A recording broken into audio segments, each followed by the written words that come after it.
Hi everyone, I'm Amy Kiberd. I'm the Associate Publisher at Hay House, and I'm thrilled to be talking to Feng Shui Master Marie Diamond today for the You Can Heal Your Life podcast. Hello, Marie, and welcome. Hi, Amy. I'm so excited to be here today. So, Marie Diamond is an energy master and an expert teacher on both the law of attraction and Feng Shui. Marie has taught more than 1 million students over the last 30 years and has spoken in more than 30 different countries. She's a business and spiritual mentor to celebrities, CEOs, and top entrepreneurs alike. And she's also the star of the major network TV show Feng Shui Your Life and the author of the book of the same name. Marie is a seer in the modern context of the word, and her vision is to teach you how to live the life of your dreams. So, Marie, it's wonderful to have you on the podcast today. And I've been so enjoying learning about Feng Shui from you. I think it's such a fascinating topic. So, I thought let's just start there. Let's talk a little bit about what Feng Shui is. What's it all about? What's it for? And how can it help our viewers? So, Feng Shui is really an energy system that originated from China for the last thousands of years. And it's only since the 80s came in our Western world. You can kind of compare it with acupuncture. When we look at acupuncture, we're looking for the qi in the body to improve. Now, feng shui is really about improving the qi, the energy of your home, where you live, where you sleep, where you work. So it's actually looking at the bigger body where we are always living in. And so for me, feng shui is a beautiful way to check in with the field, the quantum field that is around us, and and redirecting the vibration with our intentions, with our placement, with adding colors, and sitting and being in the right flow of chi. I love that description. That's a really interesting way to say it, that it's like the acupuncture is for our body and feng shui is for our home. And yeah, I really get that, how it's the energy systems that we're working with. That's a really neat way of putting it.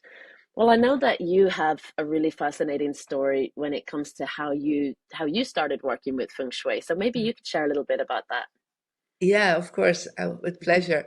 So yeah, for me, feng shui started when I was 15 years old, and I was actually after a truck accident. I had a near-death experience, and as I was on the other side, with beings of light, they gave me the message that I had to go back and that I was here to enlighten more than 500 million people. I had no idea what that meant at that time. I'm from Belgium, a Catholic family. Enlightenment we don't talk about in that field. And so when I came back and I was connected with my spiritual mentor that I already had since I was 7 years old, I asked my mentor, what did I do wrong?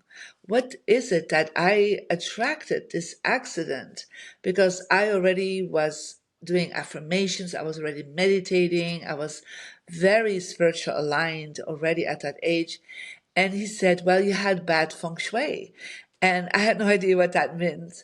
So he said, like, you're in the wrong place. And your environment is really, creating the contradiction of what you really desire, what you want in life. And so I moved to another bedroom. I changed the colors as he indicated. I did hang other pictures up because I was in my old bedroom was like a passed on bedroom of my sister. So it was like her decoration and her information. At that time, people were not into interior design yet. And so I changed everything and aligned it with my wishes. And within 2 weeks, first major thing happened was that I was very bullied before at school, regularly beaten up. It was very terrible. And suddenly the bully stopped beating me up and became very friendly. And that was like such a big change in my life. And then I also got my first boyfriend. That is, of course, a wonderful experience. And so everything started changing around. And that's how I started becoming aware of some basic principles that, of course, are explained in the book Feng Shui Your Life. And then I continued just practicing some basic things. Um, and ultimately, um, I actually became a lawyer, an international criminal lawyer, because I wanted to do good in the world. And I thought, like, if I can work for the United Nations or as a diplomat. But ultimately, I ended up being a teacher at 31 about meditation. And I started bringing in feng shui principles because I could see a lot of people that were on the spiritual journey. They were like going to my retreats, to my seminars, but they were like hitting a ceiling. When they get back home, it's like all the things that they got as a breakthrough, it's kind of crumbled back into the old programs because their home was still telling a different story than what was going on inside of them. And so that's how I then connected with my grandmaster, Yap Shanghai, and I started studying feng shui in Malaysia. And I brought meditation and spirituality and feng shui together. And that is how I connected in with feng shui. Amazing. I love that story. It's amazing to hear what huge transformation happened just from you making those tweaks to your environment and really quickly as well. That like so exciting to know that it can actually work that quickly. And I know there are quite a few different types of feng shui, and you've actually created your own type, which is diamond feng shui, your own system. So could you tell us a little bit about what diamond feng shui is and how that system works? So I am a classically trained feng shui master. So that means I'm really trained in the traditional Chinese information. That means compass school, landscape, flying star. So all the traditional schools. But what I brought into it extra was that I brought it together with the law of attraction. And I started working and seeing because I could see the energy as it shifted in the chakras in the aura fields of people. I started also seeing that it changed in the brain waves of people. So I started bringing in the whole brainwave aspect of when you're in the wrong feng shui, your brainwave will go into beta brainwaves. When we are in a good feng shui, you go into alpha brainwaves. So your whole mindset Mm. start changing, and I started seeing that. So I brought in quantum physics. So I started working with specific colors also that really help to vibrate to another level. So I took the traditional feng shui but put it in a more modern context related with the law of attraction and the quantum physics field. Oh, that's fantastic. And I think it's just so interesting, talking about the ways that we can get started with this. I know in your book you speak about space clearing and how important that is as kind of a first step. So, yeah, let's talk a little bit about space clearing. What does that mean and why is it so important? Yeah. So, a lot of people, they want to attract the life of their dreams, but what they have to become aware of is that everything around them in that quantum physics field is affecting them nonstop. Even if they are not aware of it, even if they're not conscious of it, on the subconscious level, everything is 24 hours a day influencing you. And so when there's chaos around you, when things are not organized around you, it actually affects your subconscious mind nonstop. And that means that you will be less focused, less concentrated. But also, in order to bring in the gifts that the universe has ready for you, that you've been asking for, is that you need to create what we call space. We need to create a void. And so the more we let go of certain things that we're holding on to, that first of all that are broken, that do not work anymore. It's that simple. You start with what you not longer use anymore. Not about what you don't find joy anymore, but just very practical. Things that are just broken, don't work anymore, you don't use anymore. You let go of that. Before you know, you let go of about 10% of your environment, And so as you're letting go of that, you open 10% of energy. It's like you open portals to the universe by allowing that back in. And so space clearing for me is really creating space in the energetic field of the law of attraction so that you can start finally attracting in the things you've been asking, but the universe said there's just no space for me to deliver it. So by changing that around, that's a really first good step, because even if people do activations of feng shui, they put things in the right place, if there's not decluttered energy around them or organized, it still won't manifest as easy. Mm. And how often would you recommend that someone does that kind of space clearing? Well, I always recommend, first of all, whenever you feel stuck, when you Mm. feel stuck in any levels, and of course, in Feng Shui, Your Life, the book, we're talking about your personal directions. And so, based on your birthday, there's some personal energy that you can declutter. Like everybody has a success direction. If you're stuck on success and money, you can declutter in that area. Now, that can be as often as you feel stuck. And that's sometimes I do that once a month. Sometimes it's every 6 months. It doesn't matter. It's Mm. not like a specific time. It could be that you feel stuck in your health. Then you will go into decluttering your health direction, for example. Mm. So, or you feel stuck in your relationships. Well, perhaps you can declutter your bedroom, and you feel like, well, I'm single. Well, do you have space in your closets for this partner to come in? Or there's just, if the partner comes in with just a suitcase of clothes, there's no space to hang it out. So just make sure that you create a space, an openness in the field for that person or the situation that you want to improve to come into your life. Mm. So you're talking about the way that someone calculates their personal energy number and then uses it to work out which directions in the home will support these different areas of Yes. their life. So how does someone do that if they want to work out their personal energy number? Is that all in the book, or how would they Yes. work that out? So yeah, we're talking really about personal feng shui and based on your birthday and your birth gender. And so in the book, we're going very deep into it. It's perhaps very new for some of you that have done some Mhm. basic feng shui already. We're going to more personalized feng shui because that is how you align with the universe. It's very personal. And so in the book, there is a special QR code that brings you to the app, or you can already go and find out on the Mary Diamond app on app stores or Google Play stores where you download it. It's totally for free, so that you just have to put in your birthday and your birth gender, and it creates a calculation.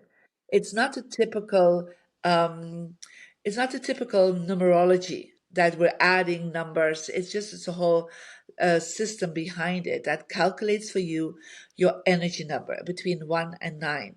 And then every number has four compass directions. There's a compass direction for success and money, one for health, one for relationship, and one for wisdom. And then you will have in the app a special compass, and that compass you will hold, that is personalized on your birthday. It will show up in the app. And then you will hold it in the center and you will see where your four good directions are. There also will be four directions that are empty. And these areas do not work with you. It's like having the wind against you. And the four good directions having the wind with you. So the chi is very strong in these corners of your house. And then the book leads you in telling you what you do to activate, what do you place there, what colors, what helps you to activate this area. So it's a very personalized feng shui, but it has the biggest results. It's the fastest, the most dynamic from all the systems that exist in feng shui. Amazing. And something else that you speak about in the book is about how we can like write our feng shui goals. So the things that we want to ask our homes to help us with when it comes to the energy that our homes are sending out. So what is the system for writing feng shui goals? How do you need to write them? What way do you do it? Well, I think a lot of people don't think about when they do work with the environment to set goals, right? And Mm. so in the law of attraction, that's always very important to set goals, to set like, what do you desire in life? Like write it down. So there's a whole chapter on that where I do believe we need to look at four areas of our life because we call that the four pillars of our house. That's first of all your career. It can be that you're employed or your business, your abundance level, your relationships, both personal, family wise, friends, romantically, your wisdom, your how you want to, move forward on your spiritual journey, and of course, your health, all levels of your well being. And so as we write that, I always say write things in the present tense. Yeah. Just Mm, always say to the universe already, it's here. I'm already ready for it right now. That's why we work with the words I am. Because when we connect with the word I am, we're connecting with that God presence, that universal force that we already are. We don't talk about, oh, one day, upon one time, I'm going to have this health. We don't mm. do fairy tales. We create realities. We create new energies. I love that. So present tense, and I guess also something that you can measure, you can Yes. work out when you really have reached that goal. Wonderful. Correct. And Yeah. and when people start working with feng shui, probably something that worries some people is, is this going to be overwhelming? Am I going to have to rearrange the entire home?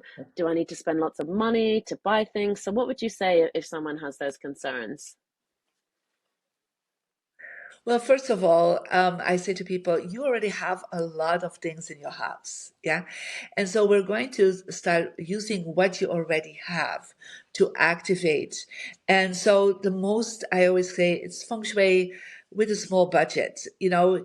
We give you little tips like it could be buying a candle in a certain color and placing it somewhere. Mm, It can be that you have a vase in a certain color. So it's all about activation. So, yes, mhm, perhaps you will need to redirect your desk because you're perhaps sitting with your desk facing the wall. And then when you face the wall, you're literally hitting the wall. So it's possible you have to turn your desk around. But, changing something of your furniture is not such a big deal. mhm, But what is very important is to find your good directions and then see what is there. First, declutter it and then put the right activations there, right? mm, So I just moved into a new house, so I could start all over and do all my new feng shui. So it's just like I have a lot of, beautiful artwork, and so based on I take my artwork and I look at the directions and I say like, for example, I have an image of my family. Well, I will put that in my relationship direction. Yeah, because mm, that is the activation, that's the frequency, the vibration about that. But I won't put that in my health direction because there I could put, for example, books on, good health or my yoga mat. Or so it's all about using what you have and redirecting it in the space that you have. And the book gives you the step by step. It's not about being overwhelming.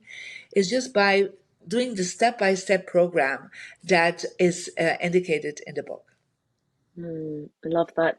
So, talking about these activations, I mean, I find that really interesting that we can put certain objects or maybe images or colors, as you've said, in certain areas in the home for desired results. So, can you give our viewers some tips, let's say, for abundance, for money? If that's something that they want to attract more of, what kind of activation would you be recommending to them?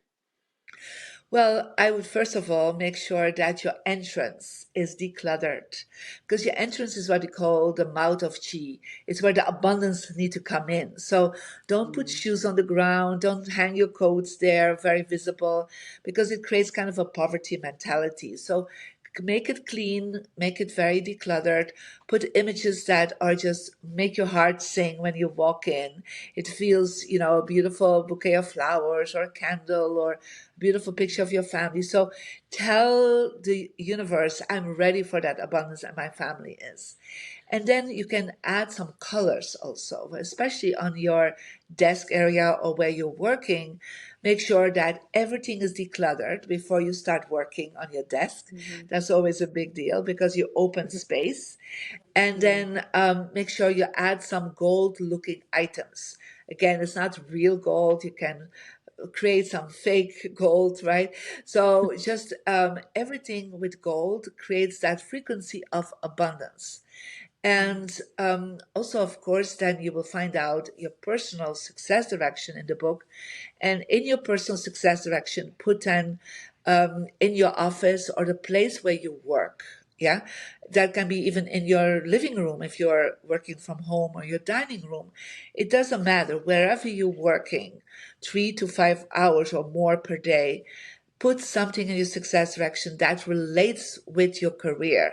It can be books on success. And I'm sure Hay House has a lot of books on money and success and how to create abundance.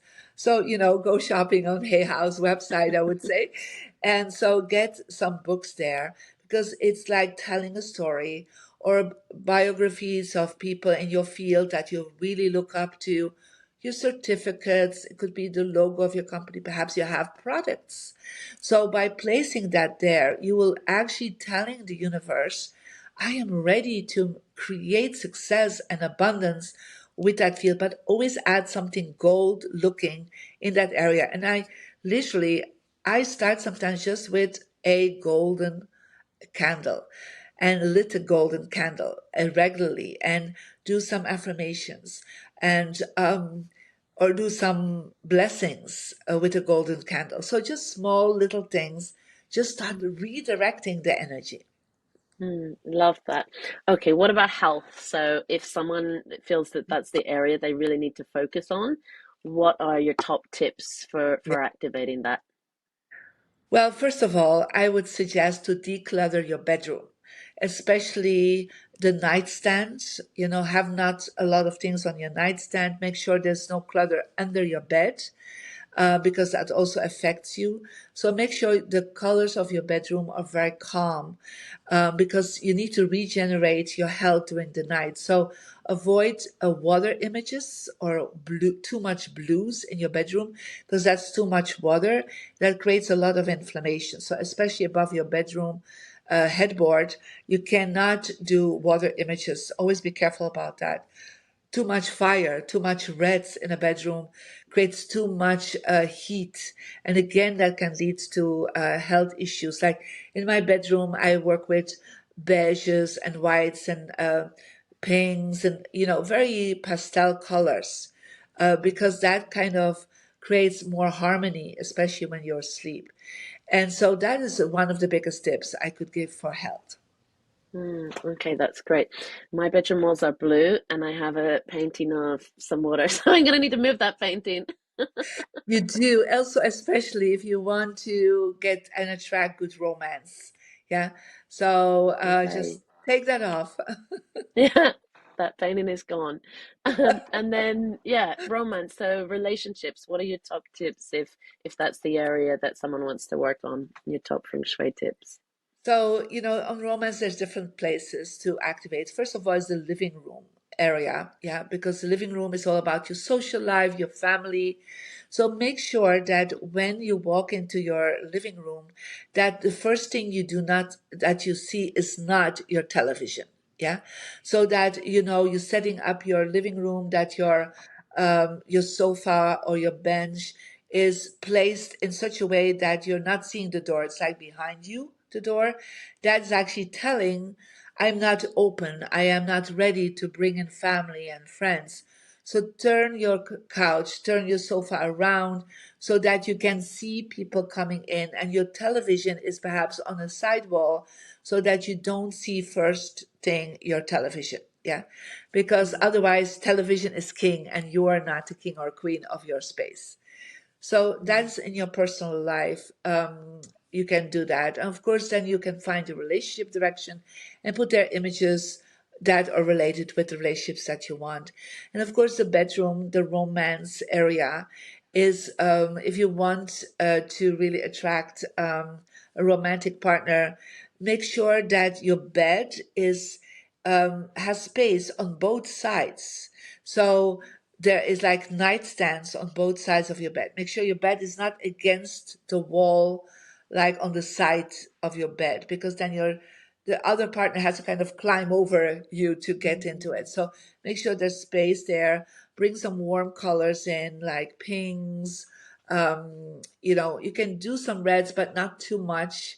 So just warm it up and put some romantic images around you. And romance is not about a single woman, right? Romance is always about a couple, partner.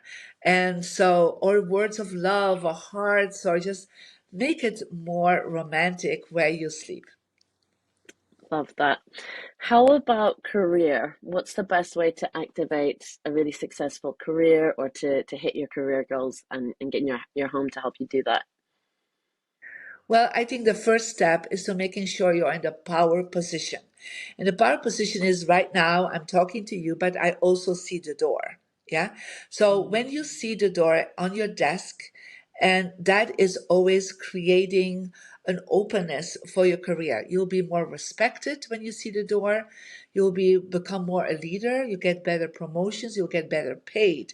So think about the kings, the queens of this world, the CEOs. They always set themselves up that they can see the door. They're sitting on a strong desk. They also have a high back, like I have here a high back. So I'm like in a throne, right? I'm strong. Mhm. And make sure there's space on the other side of your desk. That's why taking your desk and putting it against the wall with door towards your room behind you is telling exactly the opposite. It's telling I'm hitting the wall. Nobody can sit on the other side. I cannot connect with my clients, even if they're online. There's just no space. And I'm sitting with my back to the door. That means I have no connection with people coming in, no connection with clients, no connection with colleagues. And that's what I experienced. I remember the first job I had, I was sitting facing the window, who is also considered a wall. Here you see people walking in the street, but these are not the kind of people that are your clients. So by turning that around, I started making promotion after promotion because I was in a king or queen position.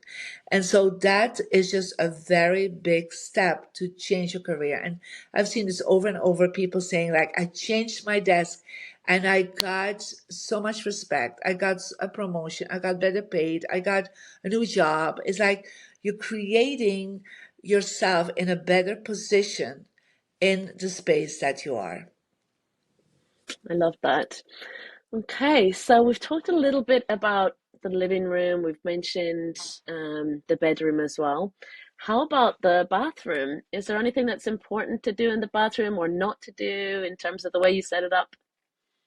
Well, a bathroom needs to be clean and fresh for sure, but don't put too much personal things there. Don't put your vision board there, for example, or don't put your pictures of your loved ones there because let's be honest, it doesn't always smell that nicely, and there is a toilet, there's a sink, so it's considered what we call a yin place. So it means it's a place for relaxation. So you can make there something nice to relax and for your well-being, but don't make it too personal. That's one of the things I would definitely suggest for a bathroom. Okay, great. And what about crystals? Because some of our viewers are really into crystals. Is that something you can work with in Feng Shui? Is that something that's Oh, yeah. helpful? Yes, crystals are one of my favorite tools to work with in Feng Shui because crystal stands for the earth element. We have five elements in Feng Shui. We have water that you can represent with images like fish or aquariums or fountains. You have fire that's like a fireplace, red colors. You have earth elements, and earth is represented by crystals. We have also metal and we have wood that's like plants.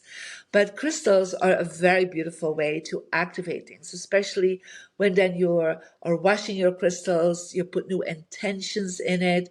And so there are some best places to put your crystals. Like the Southwest is great for rose quartz.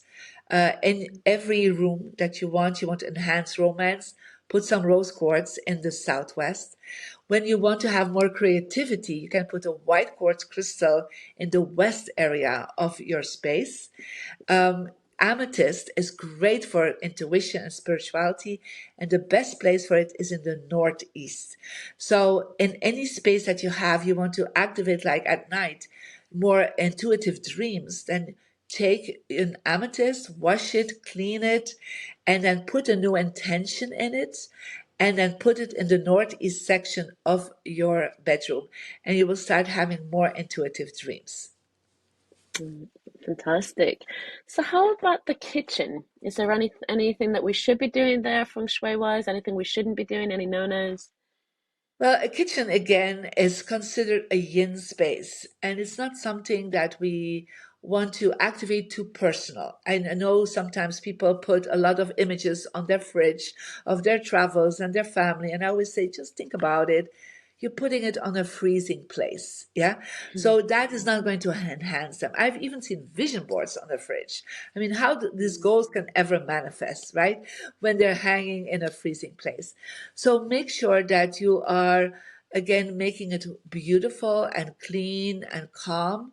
And of course, you can put flowers, you can even put crystals there to, you know, re-energize the vibration. But one of the things we try to also avoid is to have, for example, knives out too publicly. So put your knives in cabinets because that creates more arguments actually in a kitchen.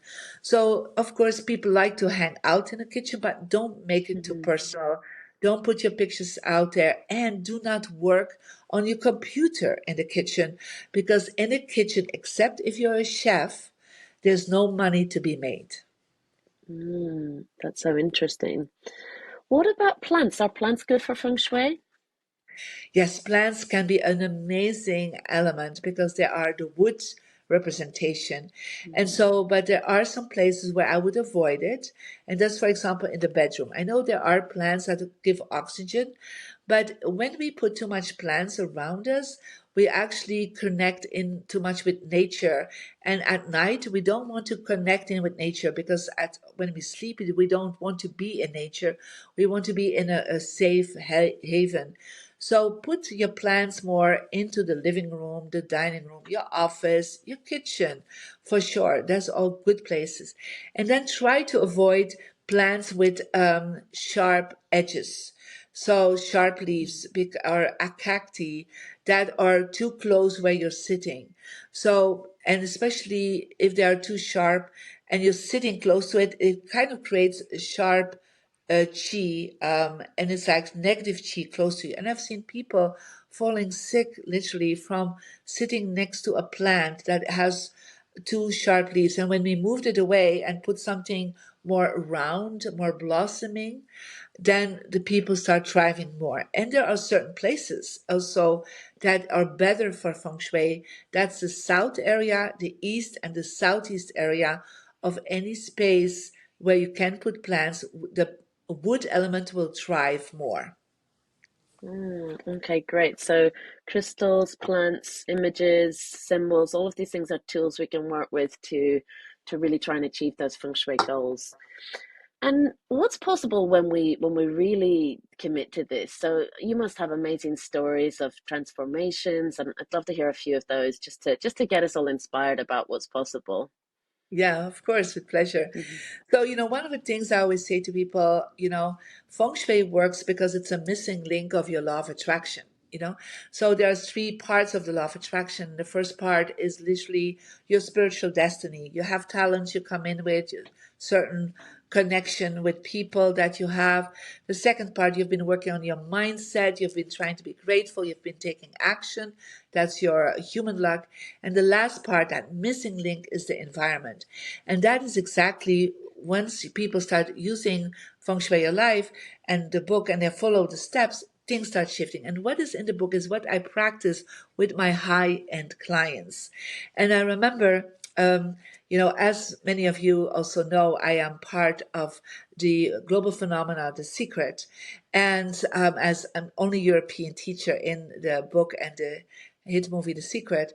And exactly what is in the book, I practiced with more than 50% of the people that are in The Secret. And the creator of The Secret, Rhonda Byrne, that was stuck. And she called me one day and she said, The Secret is not longer working for me.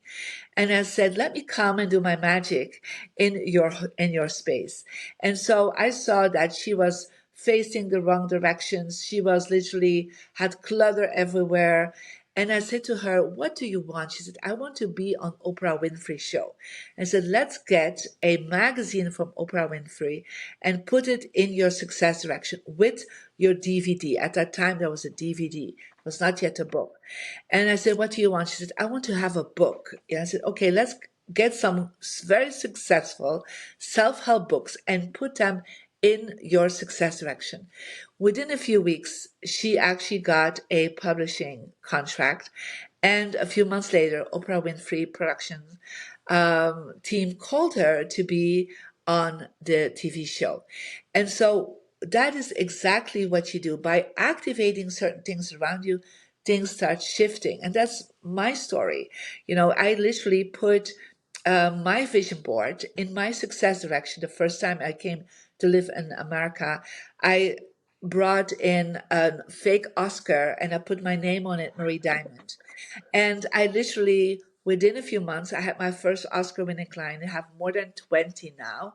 And I also attracted to be myself in a movie that has reached more than 500 million people, The Secret. And therefore, I would say I got my original goal that I got at 15 to reach 500 million people. So my whole life, where I am right now, without using what is in the book Feng Shui Your Life, literally I would not be here. I would not be with Hay House. I'm telling you, I even put on my success direction a year ago, I am ready to be a published author for Hay House. And that is exactly what happened. I am now here with Amy on the podcast talking about my new book for Hay House, Feng Shui Your Life. Well, that's so inspiring. So I think we're all going to go now, make sure we work out our success directions and take all these tips on board. So thank you for so many fantastic tips. And it's been wonderful to talk to you today. And yeah, Yeah, you were great. for Show the more great book. tips, you can check out Marie's book, Feng Shui Your Life, which is a complete introduction to the subject and will really get you inspired to start taking these actions. So thank you for being on the podcast, Marie. It's been so Thank you so fun. much, And Amy. yeah, great to have you here. Thank you. And I would say start working on your bedroom, Amy. Definitely. I'm gonna go take that picture down now. Thanks, Marie. Thank you.